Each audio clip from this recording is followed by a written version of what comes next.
the evidence was she stated a DoubleTree in Napa, a DoubleTree. I don't know that to be a lavish hotel. Most people, when they go to Napa, if they want to lavishly experience Napa, stay at the Ritz-Carlton, the Four Seasons, things of that nature, not a DoubleTree. So the allegations and assertions that Ms. Willis was living the lifestyle of the rich and the famous is a joke, an absolute joke. As it relates to what you heard, and the secondary issue is the forensic misconduct. And for lack of better words, what it has to be shown is that the statements that were made by Ms. Willis related to the prosecution of the case and ultimately the guilt or innocence of the defendants. And we have none of those statements. There's been no evidence. Nothing has been provided to Your Honor as it relates to Ms. Willis' specific statements made about any of the defendants and in relation to the guilt or innocence of any of the defendants. I forget which defense counsel referenced the fact that she said she had a 95% conviction rate.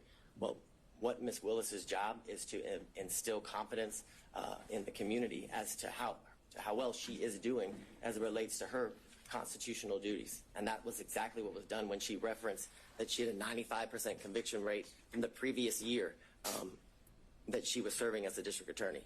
More importantly, it's been the allegations about race and religion being imputed in her speech, and that those comments were directed at the defendants at this table.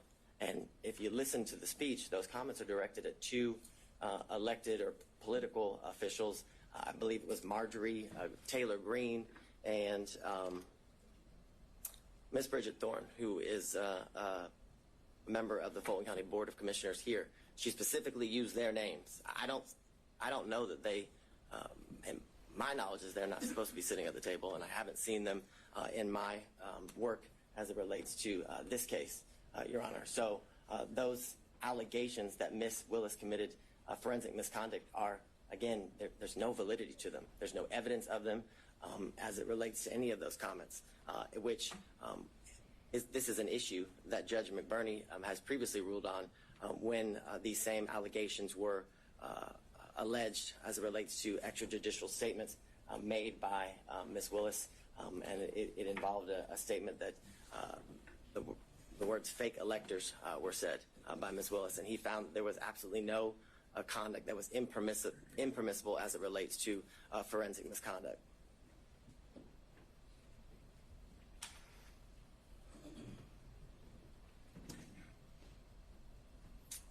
And I guess to drive home the point, at no point in any of the statements that were made and that are alleged here as it relates to the speech that she made at the church, at no point did she mention the guilt or innocence of any of the defendants. She, again, was merely responding to comments made by Marjorie Taylor Greene and Bridget Thorne, two other political officials, therefore making her comments not even close in the realm of any sort of forensic misconduct. What I find interesting is that defense counsel wants to make these allegations that Ms. Willis committed this forensic misconduct by the statements that she made in her defense as two unrelated, in this case, public officials criticized the job that she was doing. And, I find the hypocrisy interesting in the sense that we've had video proffers released to the media by defense counsel, emails between counsel released to the media by defense counsel, statements have been made by defense counsel in relation to this case. We had the unredacted version of the cell phone records of Mr. Wade released to the media by defense counsel with his private and personal information causing the threat of harm to both Ms. Willis and Mr. Wade to increase. The most recent instance was the text messages that Your Honor hadn't ruled on their admissibility prior to their release, and it was made clear during the hearings that the ability to get those, the full chain was something that they were unable to do. But they figured a way, and the minute they figured a way, they released it the information to the media simultaneously with turning it over to the state and the court. For all the reasons obviously stated before Your Honor, that this motion should be denied because the legal requirements that are required in order for the district attorney to be disqualified have not been satisfied. The defendants have failed to raise any issue legally or factually to satisfy the legal standard for disqualification. They must show an actual conflict. They've been unable to show that the prosecution of this case was at all a result of political bias, which has been accused, or accusations have been made, as well as demonstrated that the prosecution of this case was motivated by any means or any way because of malicious prosecution. And they haven't been able to prove that this case was one of selective prosecution for political benefit or gain. All allegations that have been made during the course of different hearings and the procedures as it relates to this case. What I would leave the court with and how the state started the argument is that courts have been generally unreceptive, if not hostile, to attempts to disqualify prosecutors based on pervasive and institutional conflicts, which makes clear that the burden, that the standard is very, very high that must be met in order for an elected district attorney to be disqualified. And that burden, that standard has not been met. An actual conflict has not been shown. And more importantly, in conjunction with that, there's been absolutely no evidence that the district attorney has benefited financially at all, but benefited financially in conjunction with any outcome, whether it be now or ultimately as it relates to the prosecution of this case. And because of all those reasons, Your Honor, we respectfully request you deny defense counsel's motion to disqualify the elected district attorney, Ms. Fani Willis. All right. Thank you, Mr. Rebuttal. Your Honor, I think we have 5 minutes and 44 seconds. That's what it says. Mr. Cromwell. Oh, you, okay, handing it over. Understood. Mr. Sadow, all yours.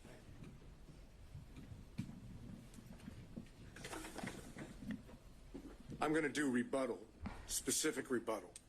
One, state somehow makes an argument that we should have asked Mr. Wade questions about his relationship and his communications with Mr. Bradley when they objected over and over and over. And Wade's counsel objected over and over and over, claiming that everything that Bradley was told by Wade was attorney-client privilege. Your Honor made determinations thereafter to Bradley. We didn't get the opportunity to call Mr. Wade back to the stand. So to claim that you can't impeach him because you didn't ask him when they objected to us asking him is obviously a false position to take, as disingenuous as it can be. Now, if the court wants to open it up, we'll be more than happy to call Mr. Wade back to the stand. But as the record stands, there could be no confrontation of Mr. Wade when both his counsel and the state are arguing that it shouldn't be done. Second, let's use a little common sense here. Forensic misconduct received about 2 minutes worth of discussion. The rest of it is all on conflict. Forensic misconduct dealing with the way the state wants you to have it is if you don't accuse someone or you don't say that someone's guilty. Yeah, assuming you can impugn someone's character to the degree that constitutes forensic misconduct, why is that? I'm sorry, say that. Here? Assuming you can impugn someone's character to the degree that it constitutes forensic misconduct. I think that I guess the state's primary position was that they weren't talking about you at the church. Right. And if you go listen to it and watch it, it starts off by saying, why does Commissioner Bridget Thorne and so many others, and then it refers to they attack him for being black. They attack him, not anyone else, just they attack the black man. They're not talking about Miss Thorne or Marjorie Taylor Greene. They're talking about us. And you know how everybody knows that? Because not a single story from the media reported anything other than Fani Willis accused the defense and defendants of being racist. Now here's the common sense part of this. If you follow the state's position on forensic misconduct, Fani Willis could all day long talk about race. She could say the defendants, I'm not saying they're guilty or not guilty, but they're racist. They're racist. They're racist. And according to the state's position on forensic misconduct, that wouldn't be a problem. Obviously, that makes no sense whatsoever. The issue here that we've dealt with on forensic misconduct is not simply the church speech. It's why she did it, how she did it, calculated, and all the other things that we talked about with the testimony of Wade and Willis in this case. Let's go to the relationship issues and the cell phones briefly. No one knew that there was a relationship between Wade and Willis, according to Wade and Willis. Not a soul was ever told that they were dating or that there was an intimate relationship. Ever. They concealed it from all parties. From Daddy. Daddy didn't even know they had a relationship. Suggest that somehow in the beginning of 2021, January to whatever it was into April, that they couldn't have met in Hapeville. They didn't meet anywhere that would allow the public to see them. That's the reason why they were meeting at Yertes, because no one else was ever there. Remember the testimony? Who else was there besides Mr. Wade and Miss Willis? Both of them agreed. No one ever went there except them. They didn't go to where Daddy was in Miss Willis's house because Daddy was there and Daddy would know. No other prosecutors knew. No one knows except who? The one person that knew was Bradley and Yerty. Yerty was best friend at that time of Miss Willis, and Bradley was the partner of Wade. Now, the only way that the only way that Bradley can walk away from I have very little time, so I'll skip that. Let's go to something. Motive. That's an issue. Whose motive in this case is the strongest? Fani Willis, Nathan Wade. Because if they testify truthfully on every point, what happens if the relationship started before November 1st? They get disqualified. Who has the best motive of anyone to lie? They do. Who has the most at stake to lie? They do. Who wants to stay on this case for whatever the financial reason may be? They do. And All right. Thank you, Mr. Sada. There it is. All right. Thank you, everybody. I think it's been very much made clear by the argument and the made today is that there are several legal issues to sort through, several factual determinations that I have to make, and those aren't ones I can make at this moment. And so I will be taking the time to make sure that I give this case the full consideration it's due. I hope to have an answer for everyone within the next 2 weeks. Until that point, if there are any other issues that come up, counsel can reach out, and we'll have an order posted on the docket. Thank you all. We're off the record.